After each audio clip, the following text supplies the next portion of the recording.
forest that eats the living. Have you ever heard of a place where nothing hunts you because the forest itself is hungry?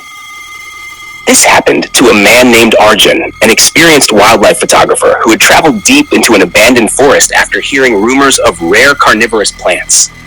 He laughed at the stories. He believed they were just myths created to scare villagers. That was his biggest mistake. As the sun began to disappear behind the trees, the forest became unnaturally silent. No birds, no insects, not even the sound of the wind. Then he noticed something strange. A sweet smell filled the air, almost like fresh honey mixed with flowers. It was so pleasant that he couldn't resist following it. After a few minutes, he reached a clearing. The ground was covered with giant pitcher plants, except these were unlike anything found on Earth. Some were nearly 6 feet tall. Their mouths slowly opened and closed, as if they were breathing. Arjun took out his camera. Click. The flash lit up the clearing for a split second. Every single plant turned toward him. He froze. Plants aren't supposed to move, but these did. One of them slowly leaned forward. Thick, sticky vines emerged from beneath the leaves and began crawling across the ground. Arjun stepped back. Crunch. He had stepped on something. Looking down, he realized it wasn't a branch. It was a human skull, half covered in moss. Around it were dozens more. Some still had pieces of clothing attached. His heartbeat exploded. He turned and ran. Behind him came a horrifying sound. Not footsteps, not growls, a wet, slithering noise as hundreds of vines dragged themselves across the forest floor. The plants were chasing him. Branches grabbed at his clothes, sticky tendrils wrapped around his boots. He cut one away with his knife. Green liquid sprayed everywhere. The vine let out a scream. Yes, a scream.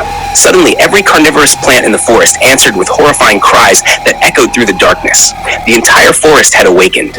Arjun sprinted without looking back. Then he saw a backpack lying on the trail.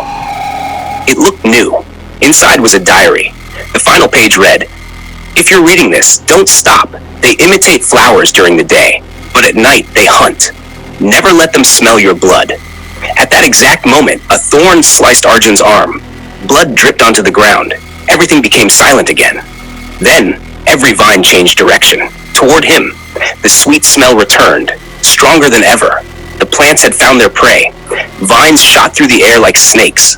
One wrapped around his ankle. Another grabbed his wrist.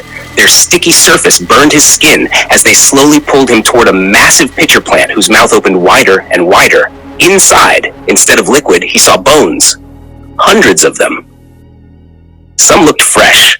A human hand floated to the surface before disappearing into the darkness below. Using every ounce of strength, Arjun grabbed a lighter from his pocket. He remembered reading that fire scares most plants.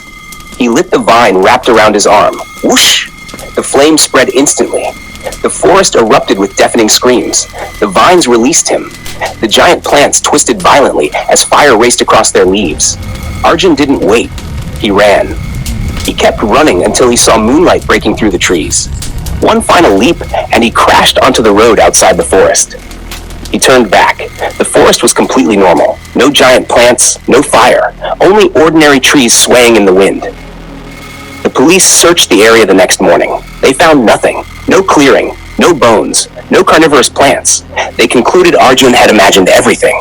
But before leaving, one officer noticed something attached to Arjun's backpack. A tiny green vine. It looked harmless. As everyone watched, the vine slowly curled toward the fresh cut on the officer's finger.